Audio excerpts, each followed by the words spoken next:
அனைவருக்கும் தினம் ஒரு தகவல் சார்பாக இனிய வணக்கங்கள். இன்றைக்கி நம்ம பார்க்க போகிற பதிவு ரொம்ப ஒரு முக்கியமான பதிவு.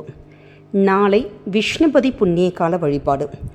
அதாவது வருடத்திற்கு 4 முறையே வரக்கூடிய மிக அற்புதமான பெருமாளுடைய வழிபாடு.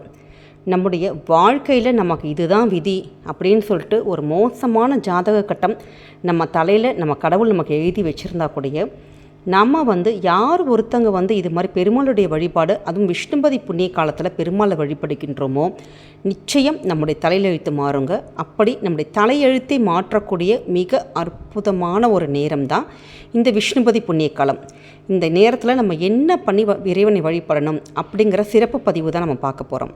பதிவுக்குள்ளே போகிறதுக்கு முன்னாடி நம்ம சேனலை இது வரைக்கும் சப்ஸ்கிரைப் பண்ணாதவங்க கண்டிப்பாக சப்ஸ்கிரைப் பண்ணிக்கோங்க.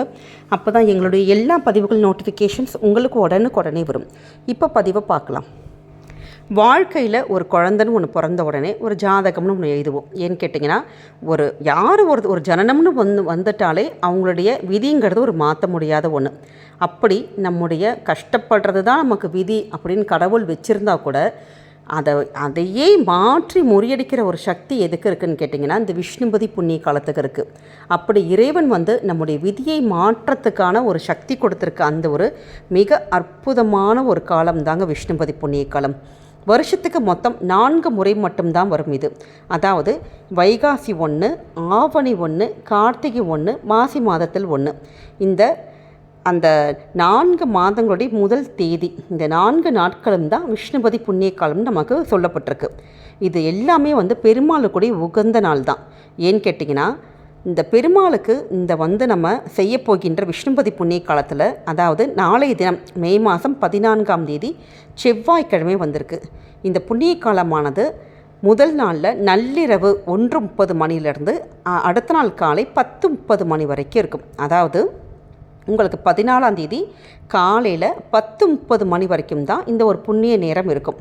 அதே மாதிரி தான் ஆவணி மாதமாக இருக்கட்டும், கார்த்திகையாக இருக்கட்டும், மாசி மாதமாக இருக்கட்டும், எல்லா மாதமுமே ராத்திரி 1:30 மணிலேருந்து காலையில் 10:30 மணி வரைக்கும் நமக்கான என்ன இருக்கும், கோவிலில் நமக்கு இது மாதிரி அந்த ராத்திரியில் கண்டிப்பாக கோவில் திறந்துருக்காது. அதனால் காலை 10:30 மணி வரைக்கும் தான் இந்த புண்ணிய காலம் இருக்கிறதுங்கிறது ஒரு முக்கியமான விஷயம். அதனால் நீங்கள் இதுக்கு ஏற்ற மாதிரி உங்கள் பக்கத்தில் இருக்க பெருமாள் கோவிலுக்கு இந்த 10:30 மணிக்கு முன்னாடியே நீங்கள் போய் பெருமாளை போய் கண்டிப்பாக வழிபடணும். எதற்காக இப்படி நம்ம விஷ்ணுபதி புண்ணிய காலத்தில் எதுக்காக பெருமாள் கோவிலுக்கு போக சொல்கிறோம் அப்படின்னு கேட்டிங்கன்னா, நமக்கு எப்பேற்பட்ட கஷ்டங்கள் வாழ்க்கையில் எவ்வளோ ஒரு வறுமை, நமக்கு இதுதான்ப்பா விதி, இதை உங்கள் விதியை மாற்றவே முடியாது, கஷ்டப்பட்டுக்கிட்டே இருக்கிறதா எங்கள் விதியா அப்படின்னு நிறைய பேர் வாழ்க்கையில் ஒரு கேள்விக்குறி இருக்குது. அப்படிப்பட்டவங்க நிச்சயமாக நம்முடைய இது மாதிரி விஷ்ணுபதி புண்ணிய காலத்தில் பெருமாள் கோவிலில் போயிட்டு நம்ம சொல்கிற முறையில் நம்ம வழிபட்டிங்கன்னு வச்சுக்கோங்களேன், உங்களுடைய வறுமையானது கண்டிப்பாக நீங்கும், கடன் சுமை குறையும், செல்வ வளம், குடும்பத்தில் பணப்பிரச்சனைகள் இதெல்லாமே தீர்ந்து உங்களுக்கு பணமானது நிச்சயம் வர ஆரம்பிக்கும். பெருமாளோட முழுமையான ஆசீர்வாதங்கள் நாளைக்கு கிடைக்குங்க. அப்படி நாளைக்கு பெருமாள் கோவிலில் போயிட்டு நீங்கள் என்ன பண்ணணும் அப்படின்னு கேட்டிங்கன்னா, காலையில் எழுந்திரிச்சு குளித்து சுத்தபத்தமாக கோவிலுக்கு போகிறீங்க. ஆனால் கோவிலுக்கு போகிறப்ப என்ன பண்ணணும், கையில் வெள்ளை நிற பூக்கள், அதாவது 27 வெள்ளை நிற பூக்கள் எடுத்துக்கோங்க. இப்போ நமக்கு மல்லிகைப்பூ நல்ல சீசன் எல்லா இடமும், அதனால் மல்லிகைப்பூ மொட்டு இருக்குது பார்த்தீங்களா, அது 27 பூ நீங்கள் கையில் நீங்கள் எடுத்துக்கலாம். இதுக்காக மல்லிகைப்பூ மட்டும் கிடையாது, வெள்ளை நிறத்தில் மல்லிகைப்பூ எடுத்துக்கலாம், முல்லைப்பூ எடுத்துக்கலாம், இல்லாட்டி பெருமாளுக்கே உகந்தது தான் இந்த கிருஷ்ண துளசி, இல்லாட்டி பச்சை துளசி. இந்த 2 துளசியில் எந்த இலை வேணாலும் நீங்கள் எடுத்துக்கலாம். பக்கத்துலேயே கூட விற்பாங்க பார்த்தீங்களா பூக்காரவங்க, நீங்கள் அவங்கக்கிட்ட கூட வாங்கிக்கலாம். எதை வேணாலும் நீங்கள் பண்ணிக்கலாம். அதை எடுத்துகிட்டு போயிட்டு நேராக கோவிலுக்கு போயிட்டு பெருமாளுக்கு ஒரு நெய் தீபம் மட்டும் ஏற்றிட்டு பெருமாளை 27 முறை நாளைக்கு வலம் வரணும். ஒவ்வொரு தடவையும் பெருமாள் அந்த கோவில் நம்ம சுற்றி வரப்போ ஒவ்வொரு பூவையாக நீங்கள் கொடிமரத்துக்கு கீழே வச்சிடணும். அதற்காக தான் 27 பூக்கள்.